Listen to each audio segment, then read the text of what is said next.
Kia ora. Before we begin, just allow the pace of the day to settle a little. Take a deep breath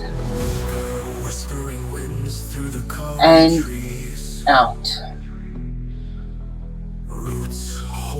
This, my stars, is not a reading designed to inform you. It is designed to place you inside a wider field of observation. Tarot isn't being used to look for outcomes. It's being used as a symbolical language, a way of listening how the human system moves, how power behaves under pressure, and how certain patterns quietly repeat across history. This reading arrives not as a concept, but as a continuation of attention. After the 99%, 1% work reading that I did, there was a sense that something else wanted to be looked at. Not emotional, structurally. So this reading is going to stand on its own, but it listens to the same underlying current. Across history, there's a phase that appears before every major reorganization of the world. It doesn't announce itself. It doesn't arrive violently at first. It arrives administratively, through language, through policy, through narratives of protection. And the pattern is this. Power concentrates upwards, fear expands downward, and everyday people slowly move from being citizens to being managed populations. Let that sit with you for a moment. Everyday people slowly move from being citizens to being managed populations. History has entered this architecture before, and this reading is about mapping that architecture. Almost without exception, this is also where rights begin to feel less like rights and more like permission.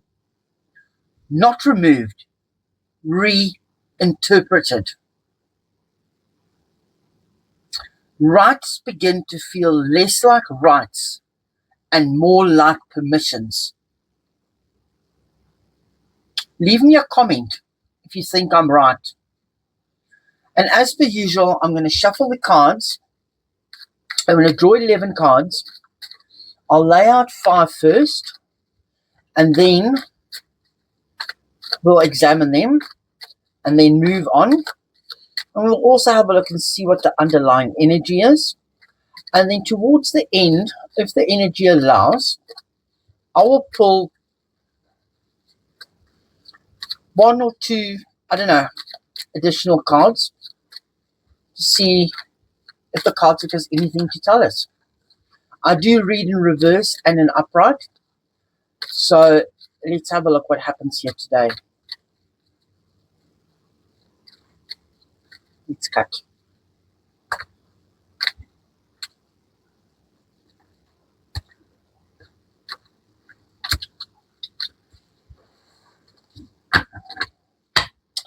Give us the messages. Give us these messages. Breathe and let's see. The Chariot. King of Pentacles. Again, we've got King of Pentacles. Justice. Eventually, justice has showed her face. Got the Emperor again. Judgment. Again. Notice how justice is sitting between the two masculine energies. Let's leave these here. And let's have a look. Let's have a look at the first row. The Chariot. The first structures where mapping is the engine itself. The Chariot isn't always conflict. It is organized momentum, direction without reflection. A system that no longer asks why it's moving, only how to continue moving. And I think historically, this is what large-scale destabilization looks like. Not chaos, administration, infrastructure, logistics. The wheels are turning. The Chariot appears, I think, when civilizations builds a mechanism that begin to outgrow the people inside them. You see how he's standing outside of what has been built there in the background. But he is steering it administratively.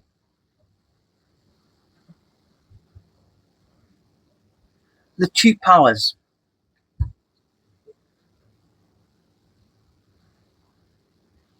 Now, the King of Pentacles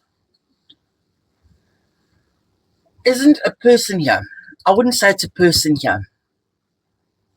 This is gravity. The way resources behave under pressure. The way I almost want to say there's a condensing upwards in the system.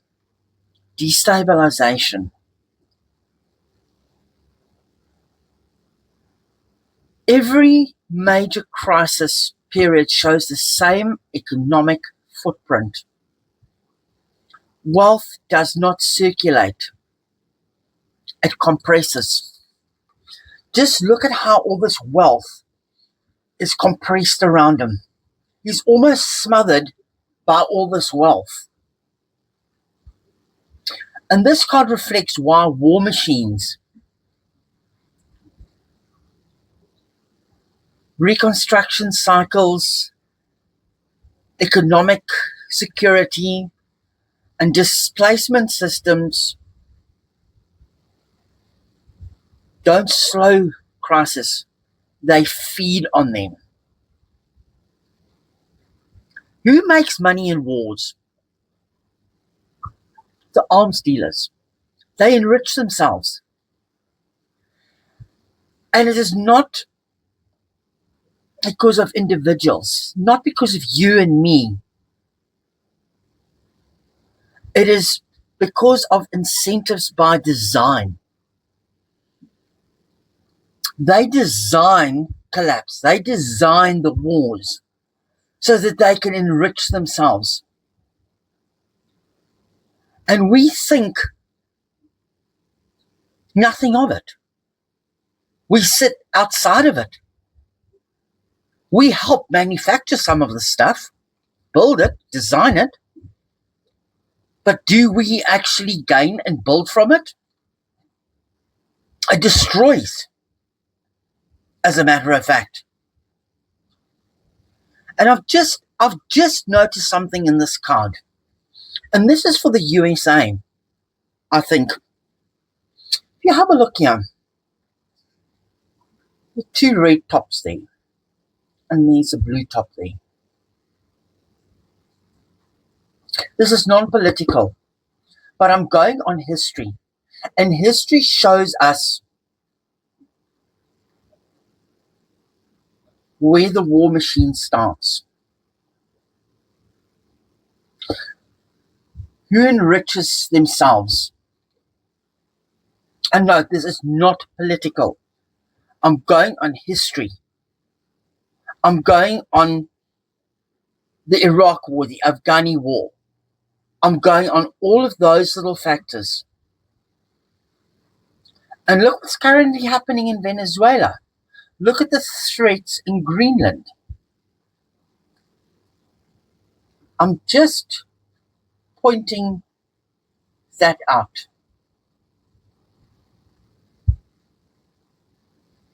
And there's a little flag being woven there, a warning of sorts.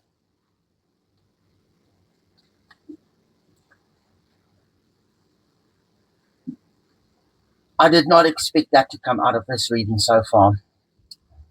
Now we've got justice here.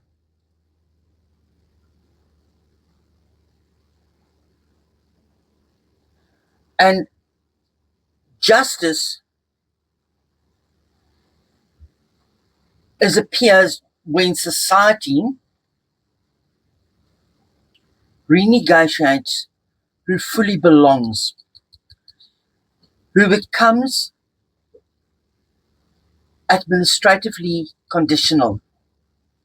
This card surfaces when constitutional stretch happens, when the law stops acting as a boundary on power and start acting as a tool of management. This is the moment when rights are still spoken about, but increasingly experienced as privilege.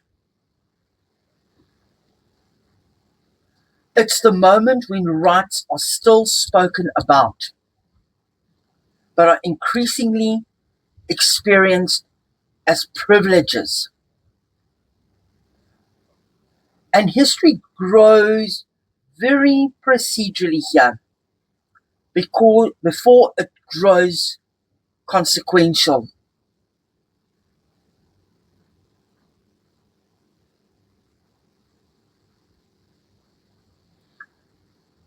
Then we have this emperor here. The emperor governs order, borders, restraints, authority, systems, enforcement structures. Under global pressures, societies don't usually move towards chaos. They move towards administration. More tracking, more classification, more management of human movement, identity, and access. Not because of cruelty, but because stressed systems default to control.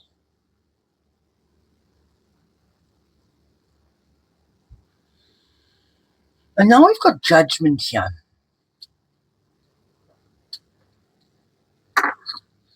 Judgment is a card of reoccurrence, of patterns resurfacing under language.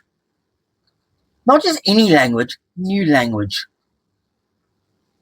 This is where internment systems, population controls, and civil reclassification echoes through time. Not as repetitions, as evolved expression. Different uniforms, different laws, same architecture.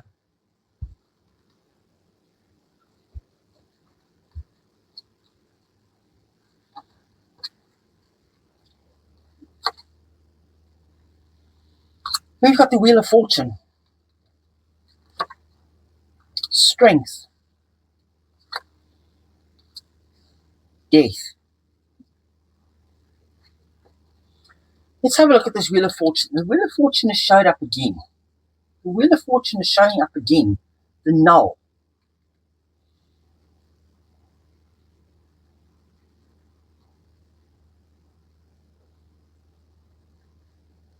And what does this mean?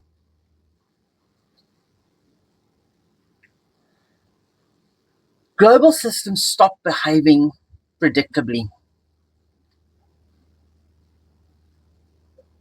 When strategic territories shift, when resources tethers emerge, when powers realigns. Historically, whenever the wheel accelerates, internal liberties contract. not ideologically, but structurally. And isn't that so true of what's happening at the moment? Just look at everything that is happening. All these power plays are for resources. And now we've got the Strengths card, and the Strengths card is sitting under Justice here. Strength is not aggression, as I've said before. It is a feminine energy. It is there to regulate this nervous system that we're in. And it appears when the population fully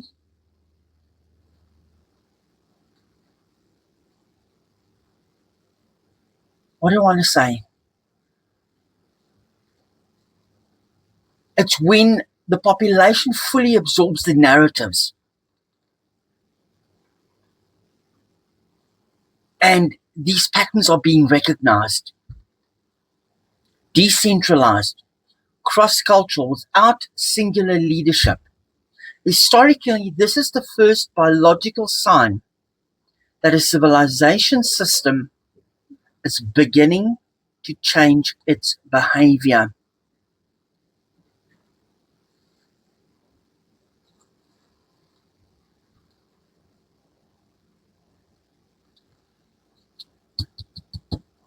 Behaviors are changing.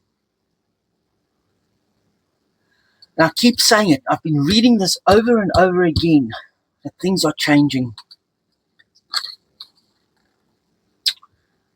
This Death card here.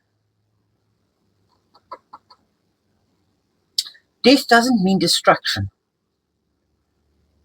It means feedback collapse, I would say. That's the word. When that moment arrives and the existing structures can no longer sustain themselves in their own loops. In long cycles of history, this card marks threshold periods when continuation becomes, I almost want to say, mathematically impossible without reorganization. This is what a null point looks like. This is what a null point looks like. Not an ending, a loss of old centers.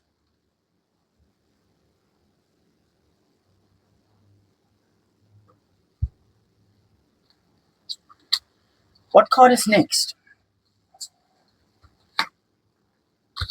Here we go again. Temperance. The Star. What's underlying? You cannot make this up. Cannot make this up. This card, I'll leave it aside for now. Go and look at episode 3 and 4, part 4 and 3. I'll put it up here.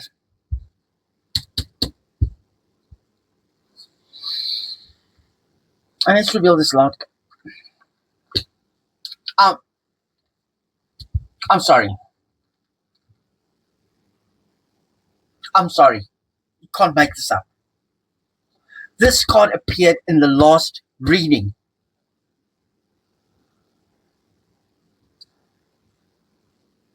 Let's backtrack for a moment. Temperance governs rational order, living arrangement, ongoing negotiation, power that is never fully centralized. And this is where the Southern Hemisphere enters this reading. Not as an answer, as a contrast, I think. Cultures shaped by treaty consciousness unresolved authority, and relationship-based governance develop different nervous systems. They've been where dominance systems fracture. We are being illuminated. There is change afloat. As I said in the previous one, water to water, measuring it out carefully while our feet are still firmly on the ground.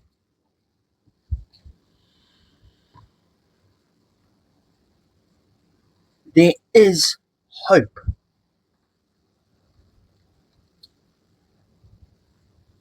The Star card. The Star doesn't bring solutions. It restores orientation. And look how these two actually almost mirror each other. Pouring and pouring of water. Water of change, water of flow. It appears when awareness returns before structures does. When people when people are sensing where they are instead of, but inside of the cycle. Historically, this is always the first stage of reorganization, not rebuilding. Perception. Hope.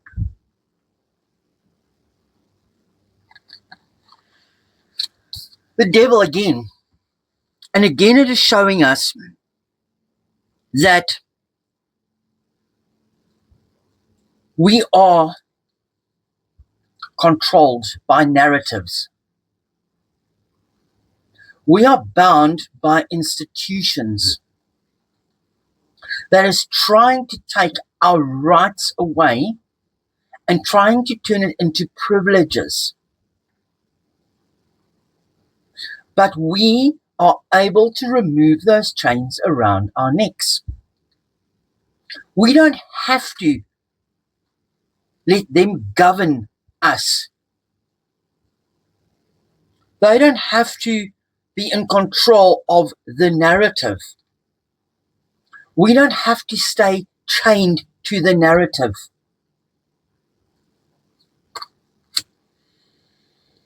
And here we've got that Knight of Pentacles again. Stoic, upright, slow moving, offering us something better. It is a slow change. It's not a radical change like we sometimes want. It's methodical. We breathe before we step. We breathe before we move. This is the most loyal card in the deck. And this has definitely not been a reading about events. Our side, or for sides, or for the future. Their side, our side. It's a reading about architecture, about how power behaves, about how rights transform, and what always appears before major civilization changes. And perhaps about why some moments don't ask us to act, but to see. Not to act, but to see. And let's do a quick last card. Let's see if the cards have got anything else to say. Cards. Yes. There is a clear cutting of justice. It's moving through the air. Justice is going all the way to the top. And it is shining a light on everything that we feel is unjust. But yet it's a double-edged sword. But there is an end in sight. There's prosperity and there's peace on its way. It's not a prediction. And let's have a look. One last one.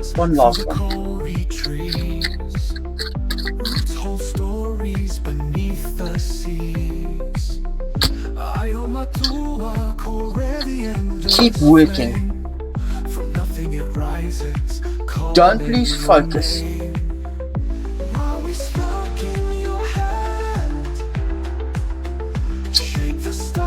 Time is coming. We feel that we've lost something on divine lane. But if that was a seed and it fell off the vine or a tree or a whatever, and it lands in the soil, that seed will grow. It's not about what is there right now in front of us, but it is about what is to come. And with that, my dear stars,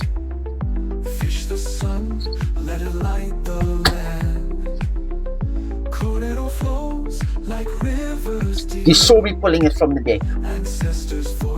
The Queen of Pentacles. That feminine energy. This feminine energy that is constantly working, stabilizing, holding things together, working towards something that is more prosperous for us all, being grounded, being earth.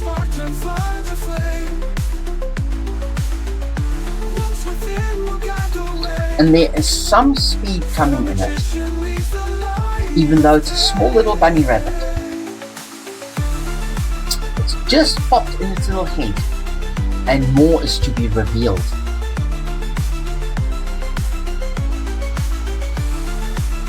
And that, I can only but say, the cards are listening. Listen to your intuition, ground yourself, stay the course. I love you all. And do keep an eye out for my little bit more of a fun interpretation of a video I saw on YouTube. Segi said, and he asked ChatGPT a question. And that question actually ties in a little bit with some of the readings that I've done this week. All my love. God bless. Namaste. Goodbye all the way from New Zealand, Aotearoa.